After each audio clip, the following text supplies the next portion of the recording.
22/12/2024 குரோதி வருடம் மார்கழி மாதம் 7ஆம் தேதி ஞாயிற்றுக்கிழமை. இன்றைய நாளிற்கான ராசி பலன்கள்.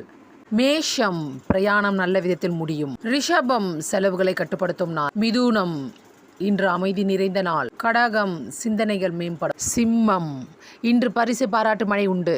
கன்னி, நன்மை நிறைந்த நாள். துலாம், சோதனைகள் சாதனைகளாக முடியும். விருச்சகம், நீங்கள் செய்யும் எந்தவித செயலும் ஆக்கப்பூர்வமாக இருக்கும். தனுசு, நீங்கள் செய்யும் எந்தவித செயலும் இன்றைய நாள் சாதனையில் போய் முடியும். மகரம், பேராசை விலகும் நாள். கும்பம், சிரமங்கள் விலகும். மீனம், சாந்தம் நிறைந்த நாள். இன்றைய நாள் கும்பராசிக்கு சந்திராஷ்டிரமம். கும்பராசி நேயர்களே, இன்றைய நாள் முழுவதும் உங்களுக்கு சந்திராஷ்டிரமம் உள்ளதால் எந்த விதமான புது முயற்சியும் மேற்கொள்ள வேண்டாம். யாரிடமும் வாயை கொடுத்து வம்பில் மாட்டிக்கொள்ளவும் வேண்டாம். சந்திராஷ்டிரமம் வேளையில் கவனக்குறைவு அதிகமாக இருப்பதால் வெளியே செல்லும் பொழுது உங்களுடைய விலை உயர்ந்த பொருட்களை பாதுகாப்பாக வைத்துக் கொள்ள வேண்டும். சந்திராஷ்டிரமம் தாக்கத்திலிருந்து விடுபெற இன்று நாள் முழுவதும் இறை வழிபாட்டை மேற்கொள்ளுங்கள். வெளியே செல்லும் பொழுது சிறிதளவு மோர் அறிந்துவிட்டு வெளியே